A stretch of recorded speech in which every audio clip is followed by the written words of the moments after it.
मैं B.Led second semester के सभी बच्चों का स्वागत करता हूँ। आज मैं आप लोगों को स्ट्रेट लाइन के बारे में बताएंगे। What is straight line? देखिए, स्ट्रेट लाइन जो होती है एक सीधी रेखा होती है, जो कि हो सकता है कि वो रेखा किसी एक पॉइंट से जा रही हो सीधी, या 2 पॉइंट से। ज़्यादा एक लाइन को खींचने के लिए मिनिमम 2 पॉइंट की आवश्यकता होती है। कहीं कहीं पे 1 पॉइंट से भी लाइन खींची जा सकती है। उसके लिए उस लाइन का स्लोप बहुत ज़रूरी है। स्लोप हो पता है तो उस लाइन की 1 पॉइंट से भी हम लाइन खींच सकते हैं।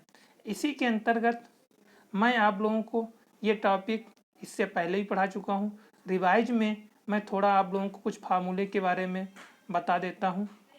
जैसे distance between the 2 point, 2 point दिए हैं, उसके बीच में डिस्टेंस निकालनी है P एंड Q। 2 पॉइंट दिए हुए हैं, P पॉइंट x1 बाई 1 है, Q पॉइंट x2 और बाई 2 है। इसमें डिस्टेंस निकालनी है तो x2 माइनस x1 का whole square plus y 1 y 2 का होल स्क्वायर अंडर रूट ले लेंगे तो पी क्यू की डिस्टेंस निकल आएगी। इसी प्रकार सेक्शन फार्मूला 2 पॉइंट दिए हुए हैं तो उसके बीच में इंटरनली इंटरसेक्शन रेशियो जो है एम है, इंटरसेक्शन रेशियो है। तो वो जो पॉइंट इंटरसेक्ट कर रहे हैं तो वो पॉइंट क्या होगा? जैसे पी क्यू एक लाइन दी हुई है, जैसे एक लाइन दी है P और Q, ये पॉइंट मैंने मान लिया एम नहीं मान के मैंने मान लिया कोई पॉइंट ए, मान लिया पॉइंट ये पॉइंट ए मान लिया। इसका ratio m ratio n ratio है। तब पॉइंट जो ए है उस पॉइंट की वैल्यू क्या होगी? M x1 plus n x2 upon m1 plus m2 y m y 1 y 2 plus n y 1 upon m1 plus m2 हो जाएगा।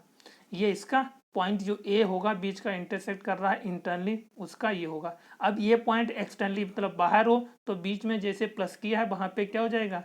माइनस हो जाएगा। इसी के अंतर्गत मुझे 3 पॉइंट दिए हैं, क्योंकि ट्रायंगल के लिए मुझे 3 पॉइंट जरूरत है तो उसकी एरिया निकालनी हो। एक मैं आप लोगों को बताया है कि डिस्टेंस फार्मूले से निकाल सकते हैं, एक वो डायरेक्ट फार्मूले से निकाल सकते हैं। डायरेक्ट फार्मूले से एरिया ऑफ ट्रायंगल क्या होगा?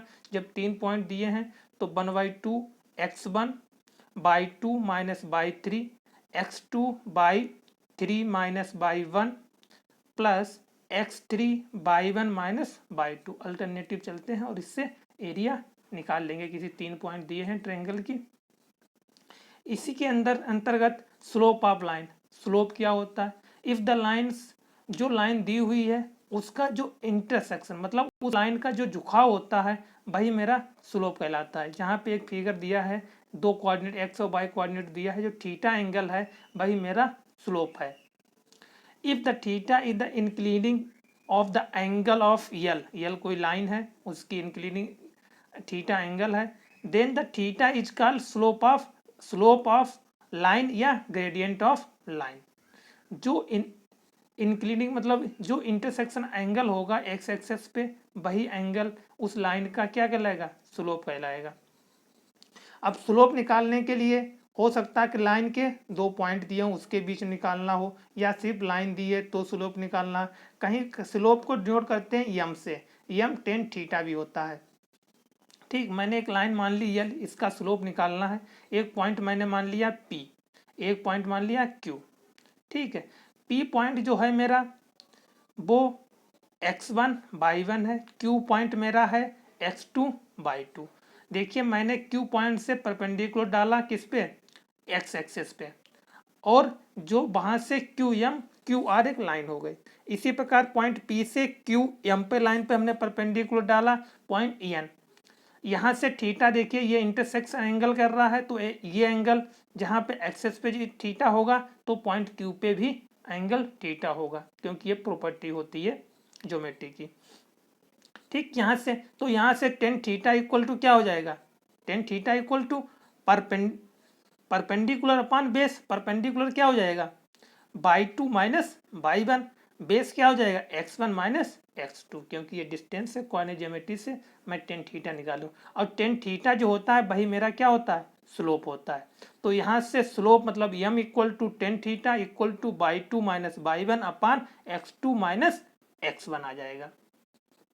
अब देखो स्लोप, किसी लाइन का स्लोप क्या होता है, m होता है, इसे m से जोड़ करते हैं, और टेन थीटा एंगल क्या होता है, थीटा एंगल होगा, तो m equal to tan theta हो जाएगा।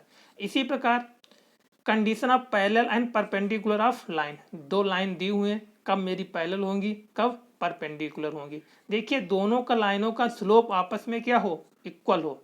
L1 लाइन L2 दोनों का स्लोप M1 M2, क्योंकि L1 लाइन है उसका स्लोप क्या होगा, M1 होगा, L2 लाइन है उसका स्लोप M2 होगा, दोनों स्लोप आपस में इक्वल होंगे, मतलब M1 इक्वल टू M2।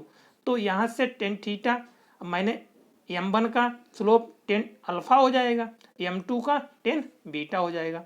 तो यहाँ से दोनों एंगल आपस में सेम होंगे या दोनों स्लोप आपस में सेम होंगे, तो दोनों लाइन आपस में क्या होंगी, पैरेलल होगी। इसी प्रकार परपेंडिकुलर की कंडीशन होती है।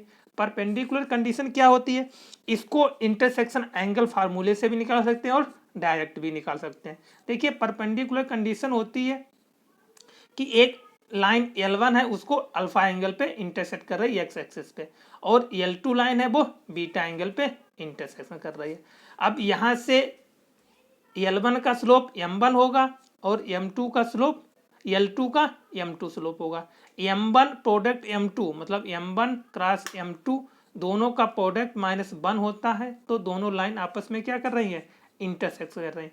ये ज्योमेट्री प्रॉपर्टीज से भी निकाल सकते हैं। जैसे बीटा एंगल मेरा कितने बराबर हो जाएगा, अल्फा माइनस 90 के बराबर, क्योंकि ये 90 इंटरसेक्शन ये 90 होगा, ट्रेंगल यहाँ से एक ट्रेंगल पूरा बना हुआ है, तो ये एंगल मेरा क्या हो जाएगा, beta equal to alpha minus beta plus 90। अब देखो 10 क्योंकि बीटा है, 10 बीटा इक्वल टू क्या हो जाएगा, 10 अल्फा प्लस 90, क्योंकि बीटा इक्वल टू किसके बराबर है, अल्फा प्लस 90। यहाँ से कॉट अल्फा आ जाएगा, कॉट अल्फा 1/10 अल्फा आ जाएगा, वो भी नेगेटिव, क्योंकि ये किस कोऑर्डिनेटर में होगा, अल्फा प्लस 90 मतलब सेकेंड कोऑर्डिनेटर में, सेकेंड कोऑर्डिनेटर में 10 क्या होता है, निगेटिव होता है, इसलिए निगेटिव हो जाएगा। अब 10 अल्फा क्या होता है, M1 स्लोप माना है, तो यहाँ से प्रोडक्ट निकल आया M1 M2 इक्वल टू 1 आ गया। तो मतलब ये कंडीशन सेटिस्फाई करेगा, तब मेरा दोनों लाइन आपस में क्या है, इंटरसेक्ट कर रहे हैं, किस पे, राइट एंगल पे। इसी प्रकार इंटरसेक्शन एंगल निकालना हो, इंटरसेक्शन एंगल निकालना, L1 लाइन और L2 दो लाइन है, इंटरसेक्ट कर रही है किसी पॉइंट पे, तो इंटरसेक्शन एंगल क्या होगा। जैसे L1 लाइन है L2 इंटरसेक्शन एंगल क्या है, थीटा एंगल मेरा इंटरसेक्शन है। L1 लाइन है वो अल्फा 1 एंगल है, L2 लाइन है वो अल्फा 2 एंगल है। तो इसका मतलब M1 इक्वल टू 10 अल्फा 1 और M2 इक्वल टू 10 बीटा 2। अब देखो जो इंटरसेक्शन थीटा एंगल है वो मेरा एंगल किसके बराबर होगा, थीटा इक्वल टू होगा अल्फा 2 माइनस अल्फा 1, थीटा बराबर होगा तो 10 theta equal to 10 alpha 2 minus alpha 1। अब यहाँ से 10 A माइनस बी की फॉर्मूला लगा दीजिए, तो 10 alpha 2 minus 10 alpha 1 upon 1 plus 10 alpha और 10 बीटा, 10 अल्फा 1 और अल्फा 2 आ जाएगा। अब 10 अल्फा 2 M2 स्लोप है, 10 अल्फा 1 M1 स्लोप है, अपान 1 प्लस M1 और M2 स्लोप की प्रॉपर्टी लगा रख दी। और यहाँ से जब मेरा एंगल इंटरसेक्शन करेगा तो मतलब 10 थीटा इक्वल टू हो जाएगा M2 माइनस M1 अपान 1 प्लस M1 और M2 इसका मल्टीप्लाई। ठीक है, अब यहाँ से ही जब मेरी लाइन पैरेलल होगी मतलब लाइन मेरी समांतर है, तो एंगल क्या होगा, इंटरसेक्शन एंगल क्या होगा, 0 होगा। 10 0 क्या होता है, 0 होता है, तो M1 इक्वल टू M2। यहाँ से सिद्ध हो गया कि जब दोनों लाइन आपस में पैरेलल होंगी तब दोनों स्लोप आपस में इक्वल होगा। अब जब परपेंडिकुलर होगा तो दोनों लाइन पर इंटरसेक्शन एंगल थीटा क्या है, 90 है, मतलब परपेंडिकुलर है, तब 10 90 कितना होती है, वैल्यू कितनी होती है, 1 होती है। 10 90 की वैल्यू क्या होती है, इन्फिनिटी होती है, 1/0। तो यहाँ से 1 प्लस 10 1 10 2 इक्वल टू 0 हो जाएगा, क्योंकि इन्फिनिटी होता है। तो यहाँ से M1 m2 इक्वल टू -1 आ जाएगा। मतलब जब मेरी परपेंडिकुलर होगा तब m1 m2 इक्वल टू -1 होगा। अब देखिए जब मेरे 3 पॉइंट दिए हैं कोलीनियर हैं। देखिए कोलीनियर चेक करने के लिए बहुत से अलग अलग तरीके होते हैं।